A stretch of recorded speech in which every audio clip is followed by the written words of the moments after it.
अस्सलाम वालेकुम स्टूडेंट्स। उम्मीद है आप सब खैरियत से होंगे। आज का टॉपिक जो हमने स्टडी करना है उसका नाम है Millikan oil drop experiment,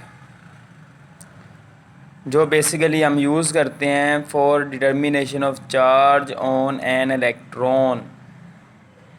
electron पे चार्ज की वैल्यू डिटरमिन हम करने के लिए Millikan oil drop experiment use करते हैं। ये एक्सपेरिमेंट मैंने परफॉर्म भी किया था बीएससी में। तो ये हम जो कहते हैं इलेक्ट्रॉन का चार्ज 1.6 इंटू 10⁻⁻19 कूलम होता है। ये चार्ज कैलकुलेट जिस एक्सपेरिमेंट से किया गया था वो हमने आज स्टडी करना है। तो मिलिकन ऑयल ड्रॉप एक्सपेरिमेंट में जो आउटलाइन है वो मैंने लिखी हुई है। पहला इंट्रोडक्शन आपने लिखना है, फिर कंस्ट्रक्शन एंड वर्किंग, फिर derivation of charge, derivation of mass and conclusion at the and हमने बतानी है। तो इंट्रोडक्शन में आपने जो टॉपिक के स्टार्ट में बुक में लिखी हुई है पहली एक डेढ़ लाइन वो लिखनी है, जिसमें आपने बताना है कि एक्सपेरिमेंट 1909 में परफॉर्म किया गया था for determination of charge on an electron.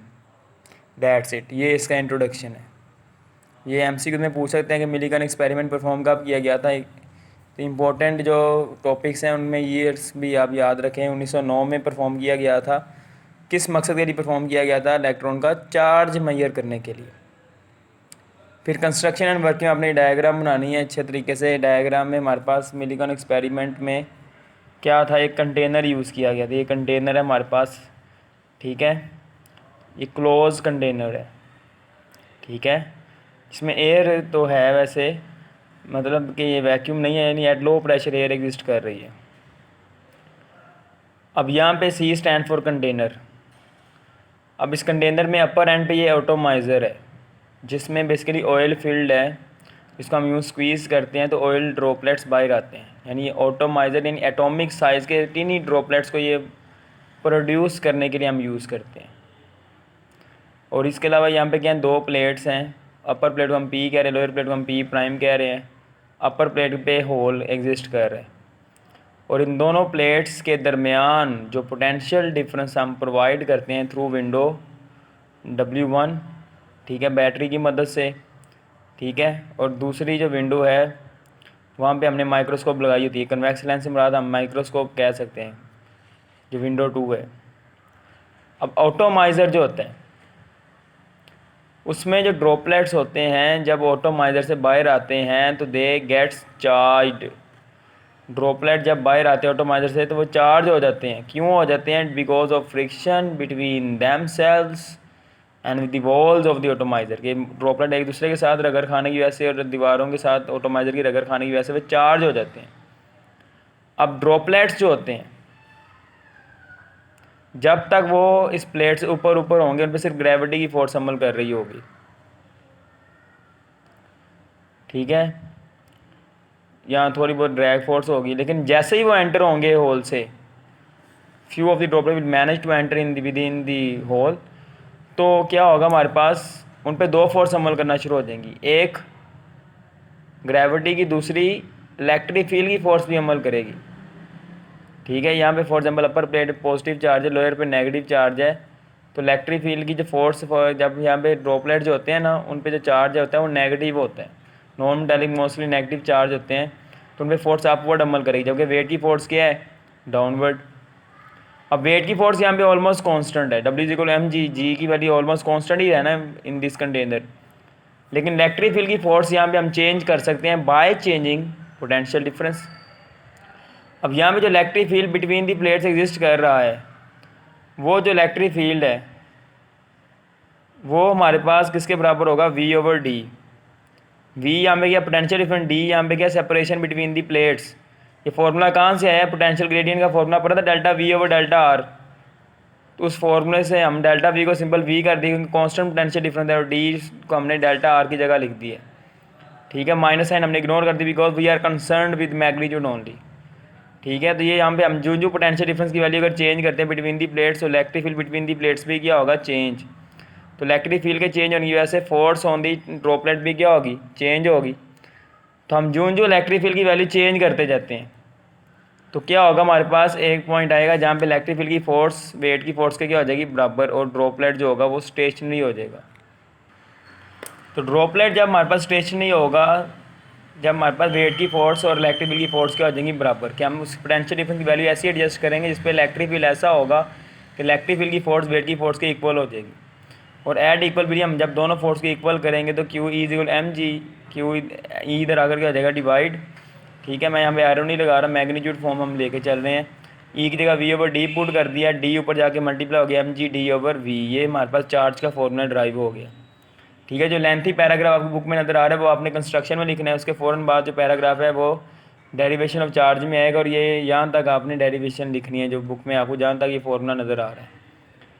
अब यहाँ पे ये फार्मूला जो नज़र आ रहा है आपको, इसमें जी हमें पता है, डी हमें पता है separation between the plates, V हमें पता है यानी कि पोटेंशियल डिफरेंस जो हम प्रोवाइड कर रहे हैं जिसपे इलेक्ट्रॉन स्टेशनरी हो रहा है, और हमें कैसे पता चलता है, सॉरी ड्रॉपलेट स्टेशनरी हो रहा है, ये माइक्रोस्कोप की ज़रिए से हम देख रहे होते हैं। जैसे वो स्टेशनरी नज़र आता है हम पोटेंशियल डिफरेंस मेजर कर लेते हैं जिसपे वो स्टेशनरी होता है ड्रॉपलेट। मसला मैस, अब ड्रॉपलेट का मैस हमें क्या देख के थोड़ी पता चल जाएगा इतना मैस है इसका, तो ड्रॉपलेट का मैस हम किस तरह मेजर करेंगे अब वो मैं डिस्कस कर रहा हूँ। तो mass of the droplet measure करने के लिए हम बैटरी को स्विच ऑफ कर देते हैं। जब बैटरी को मैं स्विच ऑफ करूँगा तो प्लेट्स के दरमियान इलेक्ट्रिक फील्ड भी क्या हो जाएगा, ख़त्म। तो अब जो ड्रॉपलेट है उस पर एक वेट की फोर्स अमल कर रही होगी, दूसरी कौन सी, ड्रैग फोर्स अमल कर रही होगी। ठीक है, जो एयर की वजह से फ्लूइड की जो फोर्स होती है, चैप्टर नंबर 6 फर्स्ट ईयर में हमने पढ़ा था। तो ड्रॉपलेट जो नीचे आएगा उस पर वेट की फोर्स तो कांस्टेंट है, लेकिन ड्रैग फोर्स जो होगी वो बढ़ती जाएगी स्पीड के बढ़ने की वजह से। और हमारे पास एक वक्त ऐसा आएगा जहाँ पे उसकी वेलोसिटी क्या हो जाएगी, टर्मिनल वेलोसिटी। ठीक है, अगर आपसे कोई पूछे ना कि हमने बैटरी बंद क्यों की है, क्योंकि हमने मैस मेजर करने के लिए उसकी टर्मिनल वेलोसिटी के साथ मूव करवाना है, और टर्मिनल वेलोसिटी के साथ बॉडी का मूव करती है जब उसमें सिर्फ वेट और ड्रैग फोर्स अमल कर रही हो, इलेक्ट्रिक फील्ड की फोर्स वहाँ पे कबाब में हड्डी का किरदार अदा करेगी, तो उसको हमने ख़त्म कर देना है। ठीक है, तो ड्रैग फोर्स जो अमल करेगी यहाँ पे किसके बराबर होगी, 6 pi eta r v T. तो एट टर्मिनल वेलोसिटी हमारे पास जो ड्रैग फोर्स होगी वो वेट की फोर्स के क्या होगी, बराबर होगी। यानी नॉर्मल अंदर टर्मिनल वेलोसिटी नहीं होगी, लेकिन कुछ देर के बाद जब उसकी वेलोसिटी टर्मिनल वेलोसिटी होगी तो ड्रैग फोर्स वेट की फोर्स के क्या हो जाएगी, इक्वल। ठीक है, तो ये हमने ये लिख दिया है, डब्ल्यू जगह एम जी लिख दिया। ठीक है, अब यहाँ पे हमारे पास डेंसिटी का फॉर्मूला क्या होता है, मैस ओवर वॉल्यूम। तो मैस को हम डेंसिटी इंटू वॉल्यूम लिख सकते हैं, और वॉल्यूम ऑफ ड्रॉपलेट स्फेरिकल होता है, कभी चौरस हमने ड्रॉपलेट नहीं देखा। तो वॉल्यूम ऑफ स्फेयर का formula 4/3 pi are cube, R यहाँ पे रेडियस ऑफ द ड्रॉपलेट है वो हमने यहाँ पे पुट कर दिया। अब ये जो मैस का फॉर्मूला बना है ना, इसे हमने पुट कर देना कि इसमें इक्वेशन नंबर, इस इक्वेशन नंबर 2 में पुट किया, इसमें m की जगह। तो हमने जब m की जगह ही पुट किया तो rho over 4/3 pi are cube, साथ जी ऐसे ही आ गया, drag force 6 pi eta r v t, pi pi से कट गया, आर इधर कट गए, आर क्यूब को क्या कर देगा, आर स्क्वेयर। ठीक है, तो 3 इधर आगे मल्टीप्लाई हो गया 18 हो जाएगा, 4 नीचे आ जाएगा, रो भी नीचे, जी भी नीचे, और ईटा वी टी वैसे साथ आ जाएगा। ये 18 और 4 को हम सोल्व करके 9/2 लिख सकते हैं, दोनों साइड का स्क्वायर रूट लिया तो ये हमारे पास रेडियस का फॉर्मूला बन गया। ठीक है, इससे अभी कोई ये नंबर 4 के, और ये जो है इसे अभी कोई ये नंबर 3 कह दें। ठीक है, अब ये देखें हमारे पास रेडियस यहाँ से निकालना हमारे लिए कोई मुश्किल नहीं है। ठीक है, यहाँ से हम रेडियस निकालने के लिए हमें विस्कोसिटी चाहिए वो हमें पता है, टर्मिनल वेलोसिटी चाहिए वो भी हम कैलकुलेट कर सकते हैं। टर्मिनल वेलोसिटी जो है वो आप बता देना, यहाँ पे हम किस तरह कैलकुलेट करेंगे। टर्मिनल वेलोसिटी निकालने के लिए हम क्या करेंगे, यहाँ पे डी को टाइम पे डिवाइड कर देंगे। डी यहाँ पे क्या है, डी यहाँ पे डिस्टेंस बिटवीन दी प्लेट्स है, क्या हम क्या है जो हमने मेजर की होती है, और टाइम हम नोट कर लेते हैं। जैसे ही ड्रॉपलेट होल में एंटर होते हैं हम स्टॉप वॉच ऑन कर देते हैं और टाइम मेजर करते जब तक वो यहाँ तक नहीं पहुँच जाता। ठीक है, बड़ी कम टर्मिनल वेलोसिटी थी ड्रॉपलेट की तो हम इजीली टाइम मेजर कर लेते हैं। ठीक है, तो हम क्या करते हैं, वो जो टाइम हमने मेजर किया उसको सेपरेशन बिटवीन दी प्लेट्स पे हम दोनों को डिवाइड करके टर्मिनल वेलोसिटी निकाल लेंगे। टर्मिनल वेलोसिटी हमें पता है, विस्कोसिटी यहाँ पे किसकी विस्कोसिटी हम देखेंगे, एयर की विस्कोसिटी। रो यहाँ पे डेंसिटी किसकी होगी, ऑयल की। जी हमें पता है तो हम यहाँ से रेडियस निकाल लेंगे। अब रेडियस की वैल्यू जानते हुए फ्रॉम इक्वेशन नंबर 4 हम क्या फाइंड करेंगे, mass from equation number 3। From equation number 3 हम क्या फाइंड करेंगे, मैस। और मैस को मेजर करने के बाद हम जब इक्वेशन नंबर 1 में पुट करेंगे तो हम क्या निकाल लेंगे, चार्ज ऑन दी ड्रॉपलेट। ठीक है, अब ये बताने के बाद आपने एंड पे कंक्लूजन में बताना है कि मिलीकन ने मुख्तलिफ ड्रॉपलेट के लिए चार्ज मेजर किया, छोटे बड़े ड्रॉपलेट्स के लिए। और उसने ये ऑब्ज़र्व किया कि जब भी उसने चार्ज मेजर किया वो हमेशा इंटीग्रल मल्टीपल आता था एक पर्टिकुलर वैल्यू को, इसे हम ई से डिनोट करते हैं। और वो ई बेसिकली क्या था 1.6 × 10⁻⁻19 कूलम। कि मिलिकन ने बहुत से ड्रॉपलेट का चार्ज निकाला, हर दफ़ा ड्रॉपलेट पे चार्ज डिफरेंट आया, लेकिन जो भी आता था वो इसका इंटीग्रल मल्टीपल होता था। इंटीग्रल मल्टीपल का मतलब क्या है कि 1 2 3 इस तरह प्रोडक्ट होगा, यानी इतना चार्ज है, इतना नहीं तो इसका डबल होगा, इतना नहीं तो इसका ट्रिपल होगा।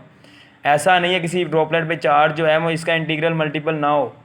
कभी आपने सुना है कि किस फलां बॉडी पे +1.5 चार्ज है, +1 +2 +3 अब यही पढ़ते हो ना, क्योंकि किसी भी ड्रॉपलेट पे charge integral multiple of electron होता है।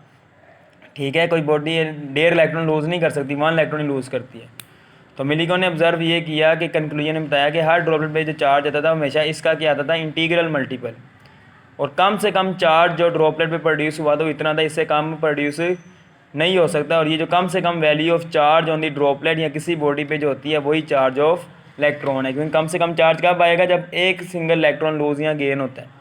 ठीक है, तो कंक्लूजन में आपने ये बताना है किसी बॉडी पे जो मिनिमम वैल्यू ऑफ चार्ज है वो चार्ज ऑफ इलेक्ट्रॉन है वो इतनी होती है, और किसी बॉडी पे जो चार्ज होता है हमेशा इसका क्या होता है इंटीग्रल मल्टीपल होता है, यानी इसका ये नहीं तो इसका डबल, डबल नहीं तो ट्रिपल ऐसा होगा। ये वाला चार्ज कभी भी नहीं आ सकता 3×10⁻⁻19 कूलम। क्यों नहीं आ सकता? क्योंकि अगर आप इसको 1.6 × 10⁻⁻19 पे डिवाइड करो तो आंसर इशारिये में आ जाएगा, 1 पॉइंट समथिंग आंसर आ जाएगा, और ये नामुमकिन है।